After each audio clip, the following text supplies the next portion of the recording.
מה שאתה רואה כרגע, תוסיף עוד 10 מטר. עוד 10, זה ענק. זה עצום. הפוטנציאל של האתר הוא אדיר. יש לנו פה את התעלה, תעלה 2. תעלה 2, כן. שהובילה לכאן מים ממעיין הגיחון. כן.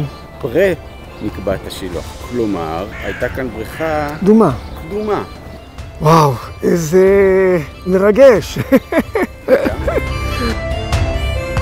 We always knew that Jerusalem, at the end of the Second Temple period, was one of the most beautiful and largest cities of the ancient world. We have it from our rabbis who tell us that whoever did not see Jerusalem in her heyday never saw a beautiful city in their lifetime.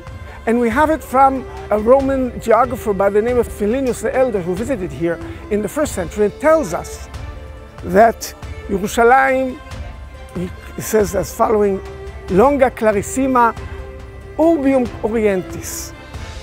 Jerusalem is the most illustrious city in the East. So we also know from our own sources that there were beautiful places, and we know also that there were palaces and that there were great walls, and that there was a beautiful temple on the Temple Mount, which was the largest of the holiest compounds in the entire world, 144,000 square meters, and upon it one of the greatest temples in the entire world. And suddenly all this vanishes. We only know it from the sources. Because of the great destruction that took place here on the eve of 9th of Av that is this evening. And the entire city is totally destroyed by Titus, and whatever isn't destroyed on the 9th of Av is destroyed later by Hadrian after the Bar Kokhba revolt, in which he builds on top of the ruins of the Jewish Jerusalem the Roman pagan city of Ilia Capitolina. And so we also knew that there was a place called Brechat HaShiloach, the pool of Shiloach, and we knew that special events took place here, such as the Simchat Bet HaShoeva, the libation of the altar. Water was drawn from here to take up to the temple on the festival of Sukkot and they pour it on the altar. And in great festivity, dancing, singing, and a great festivity.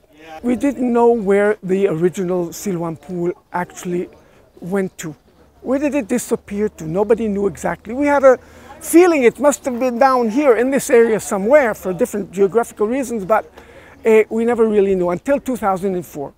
In 2004, after a heavy rainy season, there were problems with a sewage pipe that ran just here under the base of City of David, and it was necessary to fix it, and the municipality brought a tractor to begin the work on the foundations. And in the work, the tractor driver, he comes across some of these steps that you can see before you over here, and the tractor driver, of course, had no regard for antiquities. He would have continued, but luckily for Jerusalem and for the archaeology of Jerusalem, Eli Shukun, the archaeologist from the Antiquity Authority, who just happened to be here, and he saw what was happening. He said, stop, we have to excavate this properly.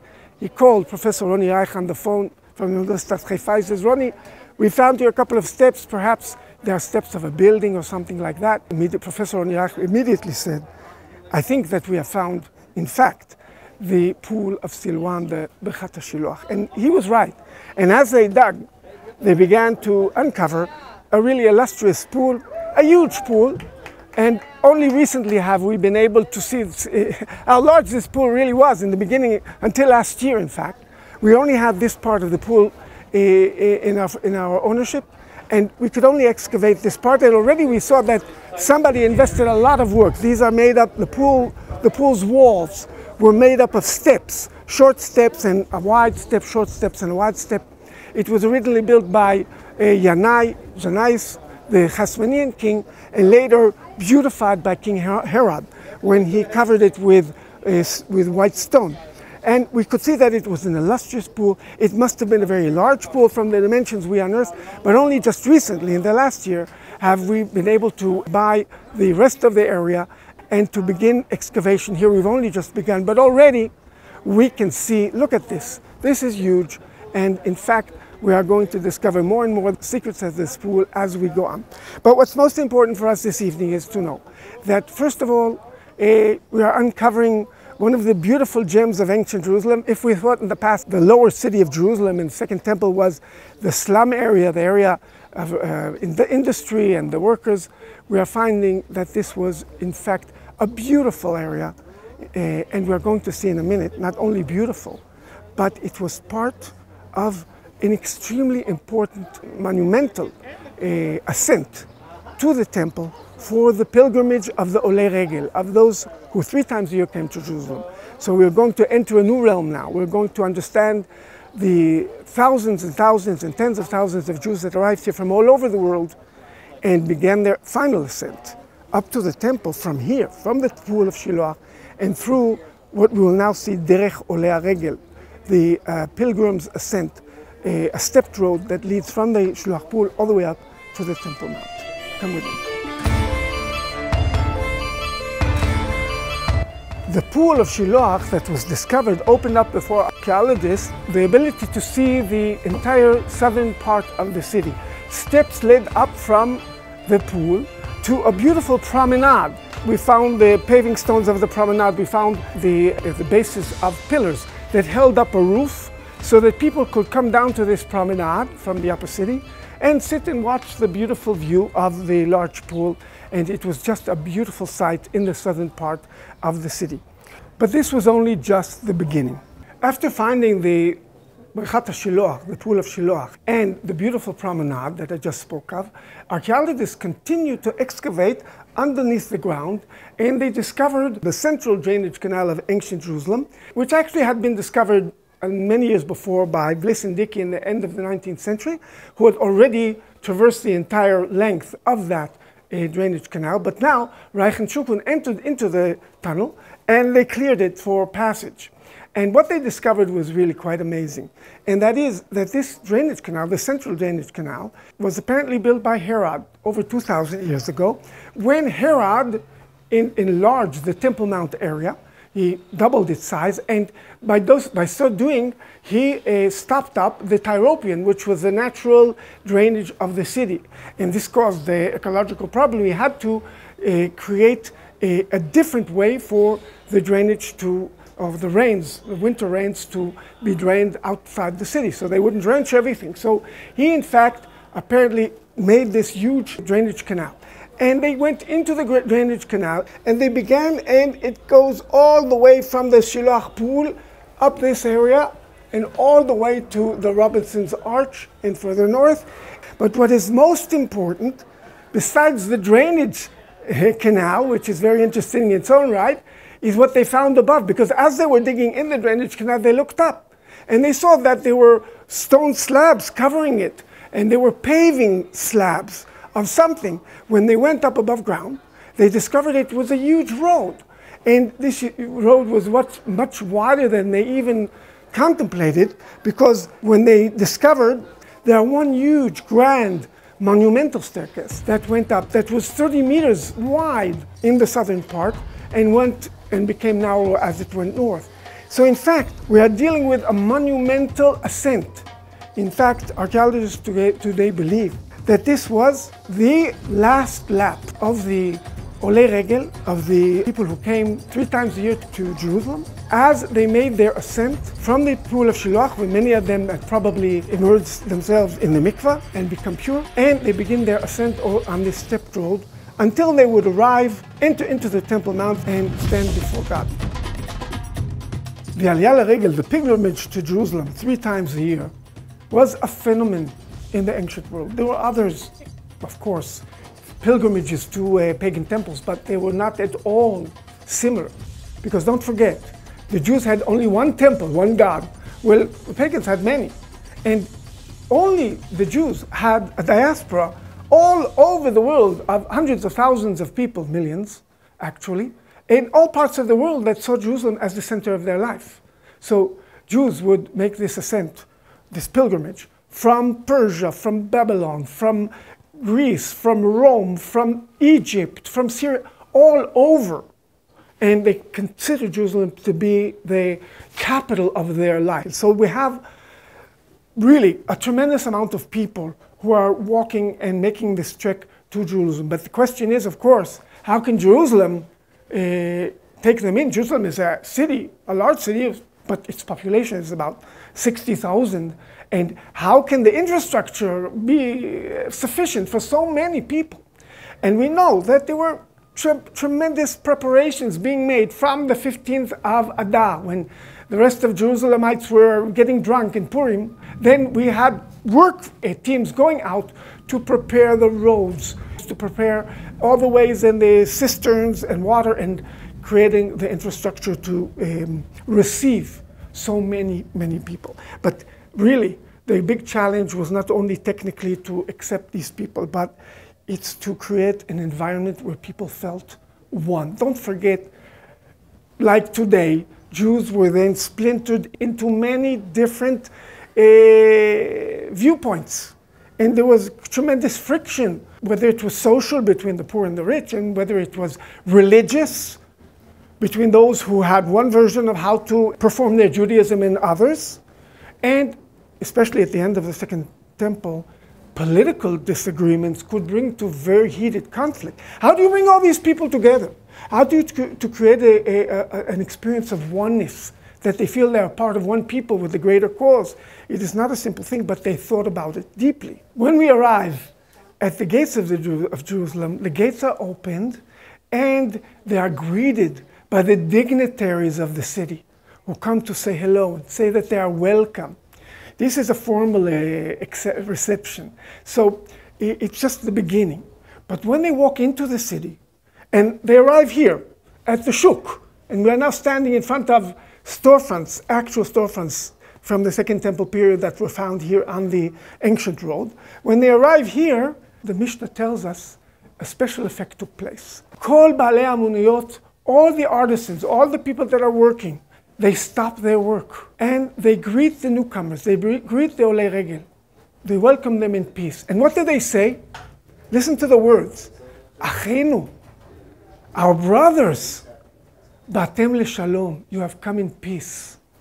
So this word Achenu, brother, is not just by coincidence. It is created as a protocol. It's a procedure that people immediately, even though they're from different walks of life, they have different dress, they speak a different language, they have a different way of performing their Judaism. It doesn't matter. We are all brothers. And this is an extremely important minute in the entrance into the city, when everything stops and the newcomers are welcome. But it doesn't stop there, because after all, what does it mean to be a brother? Just to say it? No.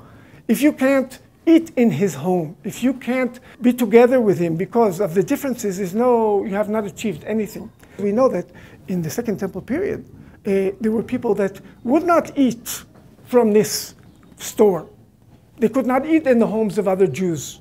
There were those Jews who called the Chaver, a special society of people closely connected to the priests, who especially did not eat with the Am Haaretz, because the Am Haaretz were the less strict in their Jewish performance, did not keep Tumot U'Taharot, the tithes necessarily, or not strict enough, and they also did not keep the purity laws as well. So in fact, it was impossible to eat in one each was its own. So in order to create an atmosphere where people were really brothers, and they didn't just say the word brothers, our rabbis did something really quite dramatic. They created a halacha.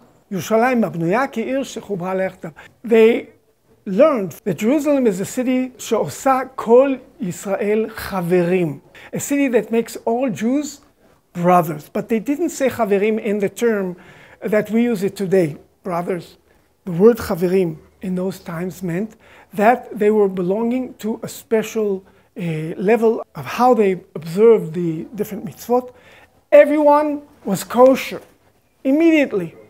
Everyone could eat at the other person's house. You could be a guest in their home.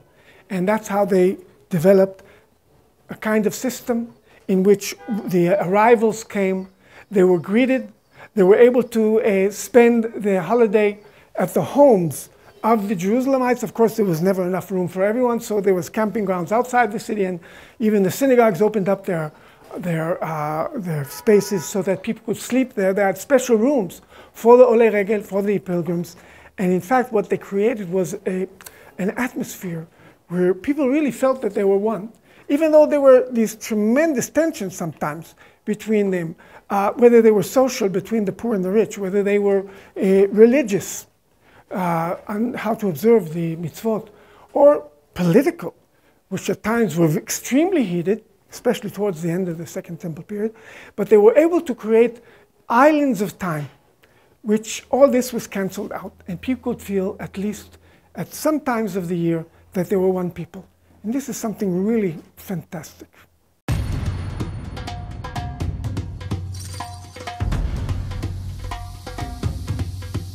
And it's amazing that we can stand on the very paving stones that they walked upon in the Second Temple. These are all original. They have not been tampered with. They are exactly as they were found, yes? So we are going in their footsteps, and already we felt the beginning of the experience at the beginning when they are welcomed to the city by their brothers, but the peak of that experience will come at the end of the road when they enter into the Sharei Hulda, the Hulda gates, and before they enter, each and every person has to remove their shoes, which is a symbol of everyday life. He has to take off his wallet, which is a status symbol, and he needs to remove the walking stick from his hand because the walking stick is also a weapon. And in the temple, there are no fights, no skirmishes ever. And at that moment, it's a tremendously equalizing moment. Everyone is wearing white. They're all purified. There are no rich. There are no poor. There are no royalty and simpletons. Even Agrippas HaMelech, as the Mishnah tells us, takes the basket on his own shoulder and walks in, because nobody is worth more than anyone else when they are before God.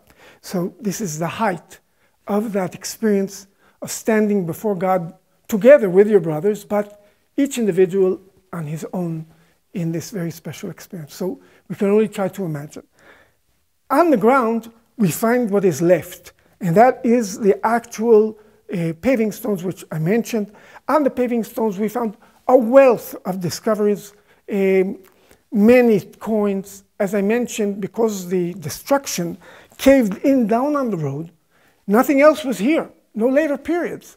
It is sealed to this one period, the final days of the temple, Second Temple period. And so we find thousands of coins in the drainage canal below and on the street itself. Many of them from the years 66 to 70. We have on the coins themselves, Freedom of Zion year 1, Freedom of Zion year 2, Freedom of Zion year 3. In the year 4, they changed the terminology to Redemption of Zion, because apparently the things were not going so well. Freedom is a fighting chant, whereas redemption is a cry for help, perhaps, and that's why they changed it. But we found here shkalim of silver, some of them minted in Tyre and Seoul, and others minted apparently here in Jerusalem, or used previous coins to stamp upon them new and different symbols. Instead of Tzor HaKdosha, the holy city of Tyre, is stamped on the shekel, Yerushalayim HaKdosha, Jerusalem the holy city. In case the road was filled with different things that we found, including a gold bell, which was found in the northern part of the drainage canal, which could have perhaps come from the coat of the high priest. We know that his coat was adorned with 72 golden bells which chimed when he walked. So perhaps he lost one, and it came down into the drainage canal. It was found by archaeologists. And from here we continue up.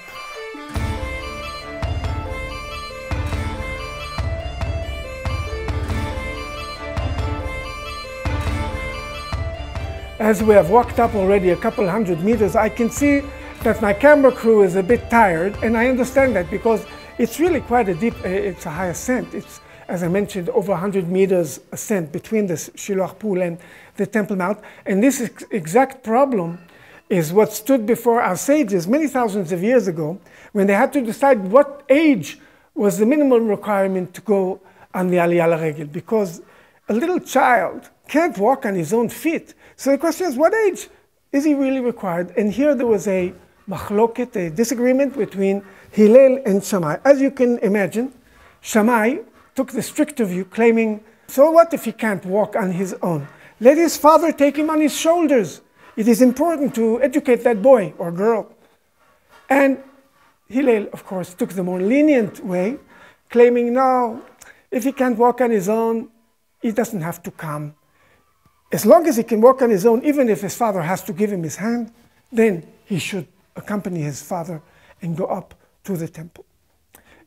So in the middle of the road we find many things, but one of the more interesting points is this podium that I am sitting on right now, made up of a number of tall steps. It was not an entrance to some building. It actually goes into the road itself, which is unusual.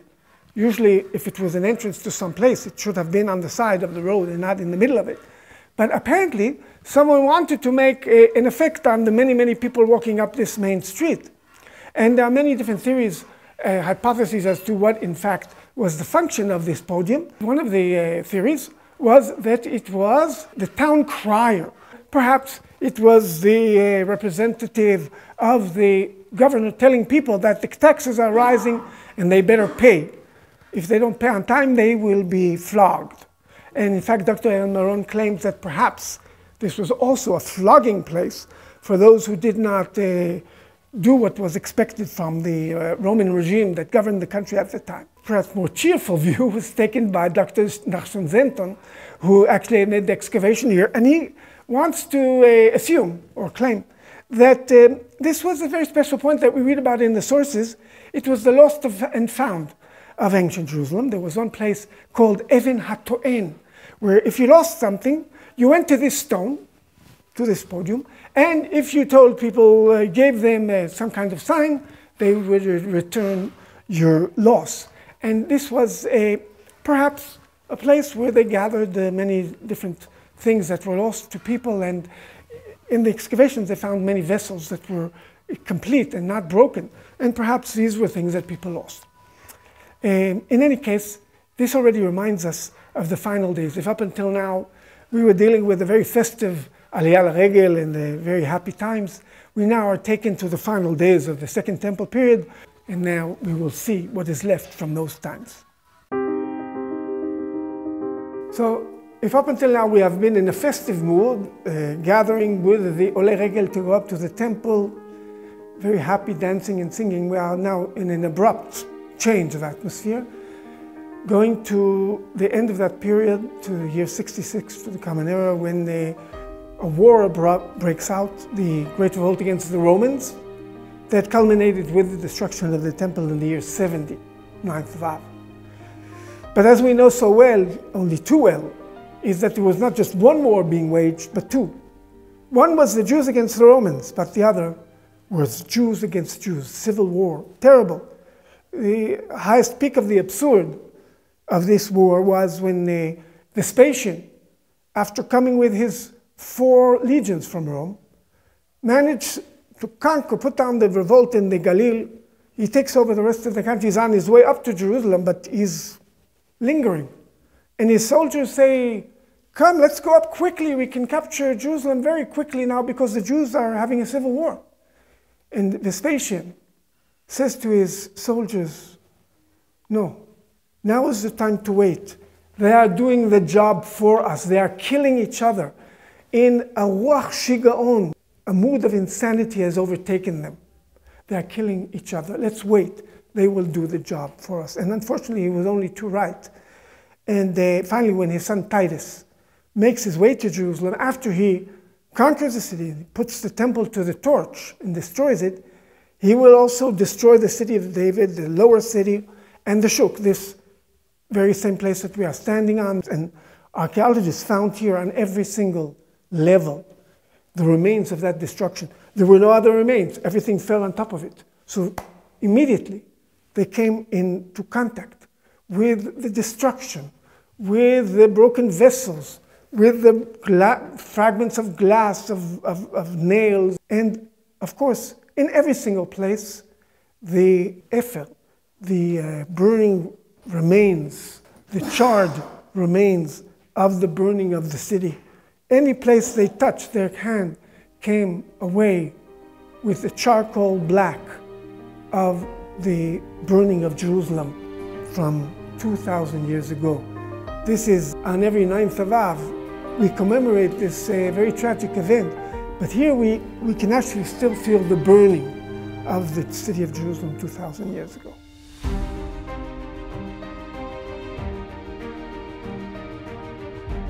We all know the final tragedy of Jerusalem, when Jerusalem falls to the Romans as a result of civil wars between brothers, in fact. But what we don't all know is that finally, when Titus arrives at the gates of Jerusalem, the Jews do unite. They put down their arms against each other and they decide to fight together against Titus, and they give Titus the fight of his lifetime. He almost loses his life, Titus himself. And he is forced to put a siege around the city, and that doesn't help. The Jews will not give up. From Pesach, Passover, to the month of Av, 6 months, half a year, they continue to fight until finally he creates a wall around the city, a new wall that will strangulate the Jews so that they starve to death with nothing to eat and to drink. But even that does not help. And Titus's final tactic is, he says to himself, I have to destroy the symbol, what gives them their strength. I will destroy first the temple. When the temple is destroyed, they will put down their arms. He destroys the temple on the 9th of Av, and he sends fire down to the city of David, where we are now. But the Jews do not give up.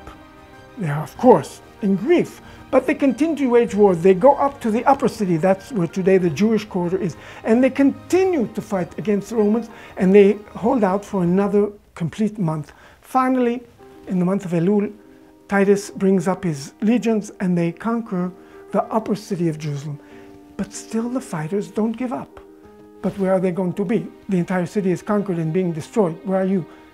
This is when they enter into the drainage canals. They seek refuge there.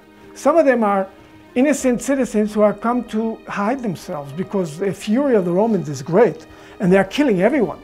So men, women, and children just came to hide here. And for many of our visitors, it reminds them of other not so distant times when in the war-stricken Europe in World War II, Jews also found and sought refuge underground in the drainage or sewage canals under Warsaw Ghetto and places like that. In any case, not all of them were citizens. Many of them were warriors, they were fighters who wanted to continue to fight even after everything seemed to be destroyed. In fact, they hoped to use this tunnel to go out to the Kidron Valley. It goes out to the Kidron Valley, and from here to the Judean desert, and from there to join their brothers who would continue to wage war for 3 more years. Those of them in Herodion, in Machvar, and in Masada, which will be the last stand of the revolt against the Romans. But for many of them, it was simply a refuge to be here, and I can try only to imagine what they were feeling underneath the ground at this very difficult time, dark and claustrophobic and very difficult. So when archaeologists Ronnie Reich and Eli Shukron went underneath the ground in the drainage canals, and they came across vessels, utensils, eating vessels and cooking pots, which were typically from the end of the Second Temple period. They were astounded. Why are these vessels here? What are they doing underneath the ground? And they're not broken. Generally, you would expect, perhaps, that in the drainage canal, all kinds of things break and fall and get thrown through. But these were intact, all of them, as if someone had simply put them down there. And then they realized, they went back to Josephus, the historian from that day, who tells us the story of how these Jews found refuge in the drainage canals beneath the ground, and they understood what they had found. They had found the final refuge of these Jews that had come to hide here. But then when they looked up from the drainage tunnel, they saw that the paving stones here, that in most places are so beautifully preserved, suddenly they see they are broken, and they are broken deliberately with what seems to be a sledgehammer, like someone came and broke the paving stones, and then they opened Josephus again. And they read about the final account, what happened here when the Romans finally did detect that these thousands of Jews thousands, as Josephus tells us, were hiding down here underneath the ground. And he tells us that they broke the paving stones and they went down into the tunnels and killed them all. And he tells us that at least 2,000 people were killed here underneath the ground. They even found a gladius, which is a 60-centimeter Roman sword, which is used by every legionnaire.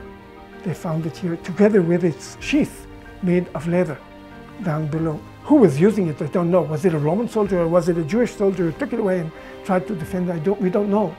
We just do know that this is the final point. This is where many of those last survivors found their death. So when we visit this place, on the one hand, we have very festive memories of those days when Jews thronged to Jerusalem for the festivities of the Shalosh Regalim on this very ancient road. But we also have here some very stark memories from the year 66, 9th of Av, the destruction of Jerusalem, in this tunnel where the final survivors of Jerusalem, the fighters and the citizens of the city who remained till the end, found their death at this very point. So we have here a contradiction which is very moving and very chilling, and it forces us to bring back to memory the good times, but also concern ourselves that we don't go back to the bad times that Jerusalem suffered 2,000 years ago.